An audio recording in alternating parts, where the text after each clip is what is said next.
5 ஆண்டு காலம் அதிகாரத்தில் இருந்த ஸ்டாலின் தோற்றுவிட்டார். நான் கோவில்பட்டி மக்களுக்கு சொல்லுகிறேன், 1967 அன்றைக்கு 16 அமைச்சர்கள் தோற்றார்கள். இன்றைக்கு 2026 15 அமைச்சர்களை வீட்டுக்கு அனுப்பி ஆட்சி கட்சி கவனப்படுத்திக்கலாம். இன்றைக்கு அவர்கள் திருச்செந்த சொர்க்கத்தில் இருக்கிறார்கள். திமுக காப்பாற்றப்படும் என்கிற நம்பிக்கையை திமுக தொண்டரை இன்றைக்கு இழந்து விட்டார். ஆட்சிக்கு வந்தவுடனே பெண்களை பாதுகாப்பதற்கு இன்றைக்கு சிங்கப்பெண் அதிரடிப்படை நாங்கள் சம்பந்த அறைகள் விட்டு சொல்லுகிறேன். அண்ணன் ஸ்டாலின் ஆட்சியில் இருந்த அந்த காலகட்டத்தில் நித்தம் போக்சோ வழக்கு பதிவு செய்யக்கூடிய அளவுக்கு தமிழ்நாட்டினுடைய நிலைமை இழிவாக இருந்தது.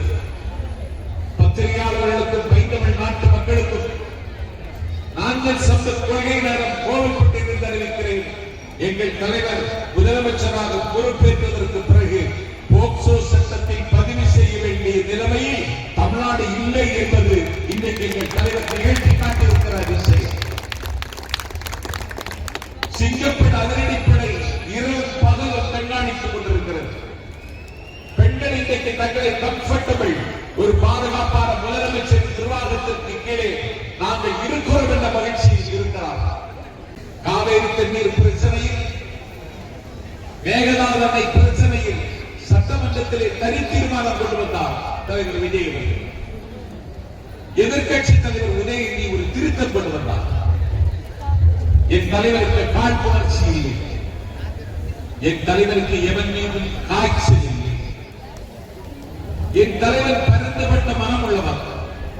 என்னுடைய தலைவனுடைய இதயம் இந்த வானத்தை விட விசாலமானது. பகை பாராட்டிய உதயநிதி ஸ்டாலின் தாவேகா என்கிற பெயரை உச்சரிப்பதற்கே தயங்கிய உதயநிதி ஸ்டாலின், எங்களை புதிய அடிமைகளுக்கு புழுதிவாரி தூக்கிய உதயநிதி ஸ்டாலின், மேகதாது அணை பிரச்சனையில் எங்கள் தலைவர் கொண்டு வந்த தீர்மானத்தினோடு அவர் ஒரு திருத்தம் கொண்டு வந்தார். உதயநிதி கொண்டு வருகிறார், பகை பாராட்டியவர் கொண்டு வருகிறார் என்று என் தலைவர் பார்க்கவில்லை. அந்த உதயநிதி ஸ்டாலின் கொண்டு வந்த திருத்தத்தை அந்த தீர்மானத்தில் சேர்த்துக் கொண்டார் எங்கள் தலைவர் விஜய் என்றார். எங்கள் தலைவருடைய திருத்தத்தை மலையை விட உயர்வார். உதயநிதி ஸ்டாலின் எதிர்பார்த்த கூட்டம் இல்லை என்று ஏமாற்றமுள்ளது. வல்காரிட்டி நரக நடையில் பேசாதீர்கள். நரக நடையில்லாத அந்த கூட்டத்துக்கு சம்பந்தம் இல்லாத ஒரு நடிகையின் பெயரை ஒருவன் சொல்ல, அதற்கு பிறகு இரட்டை அர்த்தத்தில் அவர் பேச ஆரம்பித்தார். ஒரு எதிர்கட்சி தலைவர் என்பது ஷேடோ கவர்மெண்ட், நிழல் அமைச்சர். எத்தனையோ எதிர்கட்சி தலைவர்களை இந்த நாடு பார்த்திருக்கிறது. எந்த தரவையும் ஆதாரத்தையும் சொல்லி சட்டமன்ற எதிர்கட்சி தலைவர் கடமையை செய்வதற்கு எந்த தகுதி இல்லாத ஒரு பெயர் இன்றைக்கு தமிழ்நாட்டில் எதிர்கட்சி தலைவர். எங்களுக்கான கொள்கை இல்லை, எங்களுக்கு இருப்பது மாதிரி கொள்கை உங்களுக்கு இல்லை. நீங்கள் இப்பொழுது பிஜேபியின் காலடியில் விழுவதற்கு நேரம் பார்த்துக் கொண்டிருக்கிறீர்கள். மோடி காலை காட்ட மாட்டேன், கால் உங்களுக்கு இன்னும் சிக்கவில்லை.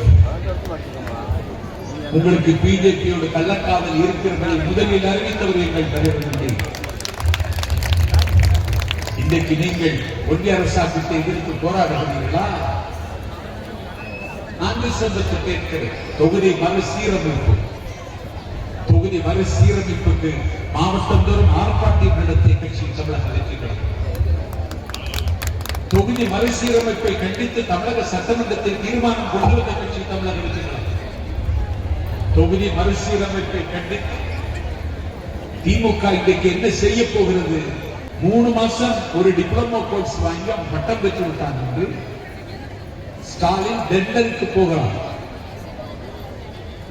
அங்கிருந்து பேசுகிறார் காணொலி காட்சியில். யாருக்கு? திமுக நாடாளுமன்ற உறுப்பினர்களோடு. தொகுதி மறுவரையில் அவசரப்பட்டு எந்த முடிவை நீங்கள் எடுக்க வேண்டாம்.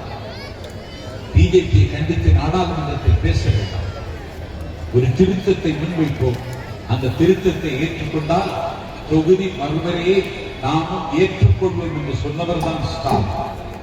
நீங்களா எங்களை கொள்கைக்கு சாதகமாக இல்லை என்கிறீர்கள்?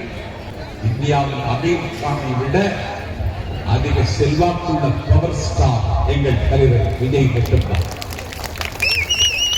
எங்களுக்கு அவசியம் தமிழ்நாட்டு அரசியலில் பெட்டைகளுக்கு மத்தியில் அவர் சேவர், நெட்டைகளுக்கு மத்தியில் அவர் கோபுரம்,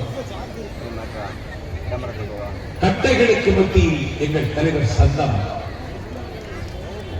குட்டைகளுக்கு மத்தியில் எங்கள் தலைவர் கடல். தமிழ்நாட்டு அரசியலில் தள்ளிப்போட முடியாத தாகம் விஜய். தமிழ்நாட்டு அரசியலில் அலட்சியப்படுத்த முடியாத அரண் விஜய். தமிழ்நாட்டு அரசியலில் என் பெருமைக்குரியவர்களே, யாரும் மோதி பார்க்க முடியாத ஒரு மான பெருமிதல் தமிழக வெற்றிக் கழகத்தின் தலைவர் விஜய். இன்றைக்கு 6000 ரூபாய் பயிர்க்கடன் தள்ளுபடி, மாணவர்களுக்கு 12ஆம் வகுப்பு 11ஆம் வகுப்பு மாணவர்களுக்கு லேப்டாப், காலை சிற்றுண்டி திட்டத்தை அண்ணன் ஸ்டாலின் அறிமுகம் செய்தார். இன்றைக்கு அதை 8ஆம் வகுப்பு மாணவர்களுக்கும் அறிமுகம் செய்தது மட்டுமல்ல, கர்ம வீரர் காமராஜர் சிற்றுண்டி திட்டம் என்று காமராஜரை விவரித்தார். என்ன நடந்தது? எல்லா இடத்திலும் கருணாநிதி பெயர் வரும். பிஜேபி தமிழ்நாட்டை காதி மயமாக்க நினைத்தார். திமுக கருணாநிதி மயமாக்க துடித்தது. கிண்டியில பல்நோக்கு மருத்துவமனை அமைத்தால் கிண்டி பல்நோக்கு மருத்துவமனை கலைஞர் மருத்துவமனை.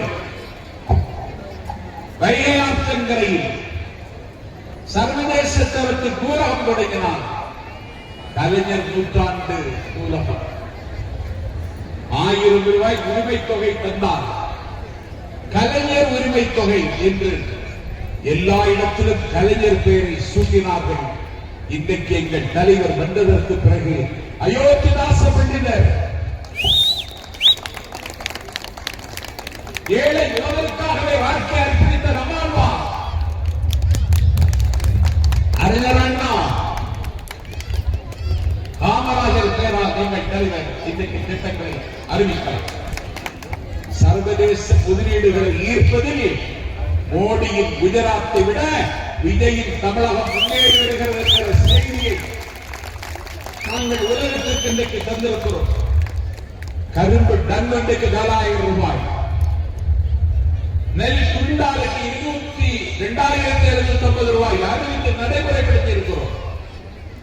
இரவும் பகலும் இந்த தமிழ்நாட்டை கண்காணிக்க என்னுடைய தலைவர் கண்ணிமைக்காமல் கடமையாற்றி வருகிறார். அவர் அதிகம் பேசுவதில்லை, அதைத்தான் பெரிய குறையாக சொல்கிறார். மலை பேசுவதில்லை. மலையினுடைய மௌனத்தை விட எங்கள் விஜயின் மௌனம் கனமானது. தேவைப்பட்டால் பேசுவார், தேவைப்படும் போது பேசுவார். ஒரு நாள் பேசியதற்கு நீங்கள் 9 நாள் தூங்கவில்லை. மீண்டும் பேச ஆரம்பித்தால் உங்கள் நிலைமை என்ன? ஆகவே வெற்றிக் கழகத்தின் ஆட்சியை தாய்மார்கள் கொண்டாடுகிறார்கள், இளைஞர்கள் கொண்டாடுகிறார்கள், பொதுமக்களை கொண்டாடுகிறார்கள். எல்லா தரப்பு மக்களும் இன்றைக்கு எங்கள் தலைவரை ஏற்றுக் கொள்கிறார்கள். 34.92% வாக்கு பெற்ற கட்சி எங்கள் கட்சி. இன்றைக்கு என்னுடைய பெயர், அவருக்கு வயது 7, அவர் கேட்கிறான் மிசிலுக்கு எப்போது ஓட்டு போடுகிற நாள் எனக்கு இருக்கிறார். 7 வயது பிள்ளையின் கையில் இன்றைக்கு விசில் இருக்கிறது. இந்த விசிலின் சட்டத்தில் திமுக என்ற கட்சி கல்லறைக்கு போவதை தவிர கரைக்கு வராது என்பதை